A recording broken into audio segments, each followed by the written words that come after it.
Assalamualaikum warahmatullahi wabarakatuh. Alhamdulillah rabbil alamin wa bihi nasta'in. Rabbi shrah li sadri wa yassir li amri wa hlul 'uqdatam min lisani yafqahu qawli. Allahumma salli ala sayyidina Muhammad wa ala sayyidina Muhammad. Alhamdulillah, syukur kita kepada Allah SWT. Berkaitan dengan sambungan kisah Al-Isra' wal Mi'raj. Sebelum ni saya menyebut tentang Sidratul Muntaha. Sidratul Muntaha sebagaimana yang dijelaskan makna di segi bahasa, Sidratul Muntaha bermakna pokok penghujung. Para ulama tafsir ketika mentafsirkan ayat daripada surah An-Najmi menyifatkan Sidratul Muntaha ialah pokok yang teramat besar, berada di tempat paling tinggi di langit, di atas langit ketujuh, berada di kanan Arash. Di situ penghujung ilmu makhluk termasuk sekalian malaikat dan penghujung amalan-amalan mereka, yakni amalan-amalan hamba yang diangkat dari bumi ke langit akan sampai di situ. Tidak diketahui apa yang ada selepasnya melainkan Allah Subhanahu Wa Taala yang Maha mengetahui. Di situ juga beradanya syurga, diumpamakannya dengan pohon sidrah, bermaksud pohon bidara, kerana sekalian makhluk berimpun di bawah naungannya. Di dalam hadis Nabi menggambarkan keluasan pokok Sidratul Muntaha ini. Yasirur rakibu fi zillil fanani minha, ay Sidratul Muntaha mi'ata sanatin fiha firashul zahabi ka'anna samarahal qilal. Sidratul Muntaha itu, jika seorang penunggang menempuh perjalanan di bawah bayangan satu dahan darinya, dia memerlukan tempoh 100 tahun untuk sampai ke penghujungnya.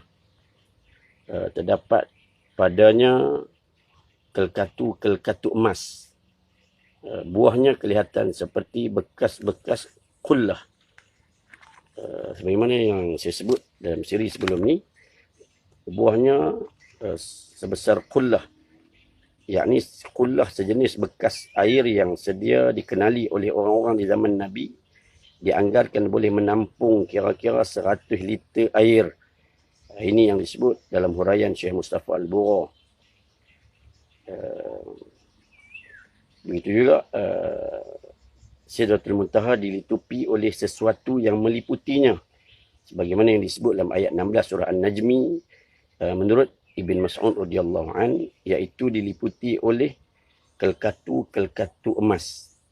Dalam riwayat yang lain disebutkan ketika sampai di Sidratul Muntaha, Nabi berkata, Sidratul Muntaha diliputi oleh warna-warna yang aku tidak mengetahui apa sebenarnya dia. Ada ulama berkata, sebagaimana disebut dalam Mirqat Al-Mafatih dan juga Fathul Mun'im syarah Sahih Muslim, ia diliputi oleh cahaya sayap-sayap malaikat. Hadis daripada Abu Sa'id menceritakan ada di atas setiap daunnya terdapat malaikat-malaikat. Ini yang disebut dalam kitab Mirqat Al-Mafatih dan juga Fathul Mun'im syarah Sahih Muslim. Dalam riwayat Imam Ahmad, keadaan kecantikan itu sesa berubah-ubah. Berubah kepada warna delima, berubah kepada warna zamrud dan seumpamanya. Sebab itu kelihatan cantik, indah. Sehingga disebut Nabi SAW tidak dapat digambarkan keindahannya. Kelkatu emas, daun-daunnya yang ada malaikat di atasnya, yang berubah warnanya dengan warna zamrud, warna delima, kecantikan yang luar biasa cantiknya, sehingga tidak dapat digambarkan dengan gambaran akal kita pada hari ini. Imam Al-Khalil pernah menyebutkan Sidratul Muntaha ialah satu pohon bidara di langit ketujuh yang menaungi sekalian langit dan juga syurga. Hanya Nabi Muhammad SAW yang melepasi Sidratul Muntaha dengan izin Allah Subhanahu Wa Taala ketika baginda dimi'rajkan. Sayyidina Ibnu Abbas berkata, Sidratul Muntaha ialah pokok yang berakhir padanya ilmu para malaikat di mana tidak ada yang boleh melepasinya melainkan Nabi Muhammad sallallahu alaihi wasallam. Kata Ibn Mas'ud, dinamakan Sidratul Muntaha kerana padanya berakhir apa yang dibawa naik dari bumi dan apa yang turun dari atasnya.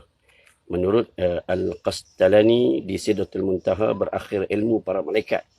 Jadi siapa melepasinya melainkan Nabi kita Muhammad sallallahu alaihi wasallam. Kita menyebut sebelum ini Sidratul Muntaha berada selepas langit ketujuh. Ada riwayat daripada Ibn Mas'ud menyebut ia berada di langit ke-6. Menurut Al-Qadiyat, Sidratul Muntaha berada di langit ke-7 adalah paling sahih menjadi pandangan teramai ulama dan menepati makna muntaha itu sendiri. Al-Imam An-Nawawi berkata mungkin dihimpunkan antara kedua-dua riwayat dengan andaian permulaannya di langit ke-6 dan menjulang ke atas sehingga sebahagian besarnya berada di langit ke-7. Sedia diketahui bahawa Sidratul Muntaha itu amatlah besar sehingga Imam Al-Khalil menyebutkan Sidratul Muntaha adalah satu pohon di langit ke-7 yang menaungi sekalian langit dan juga syurga. InsyaAllah kita akan kisahkan selepas ini berkaitan dengan 4 batang sungai, juga bagaimana keadaan Nabi Muhammad melihat Jibril dalam berupa bentuk yang asal, dan juga kisah syurga di Sidratul Muntaha. Wallahu a'lam.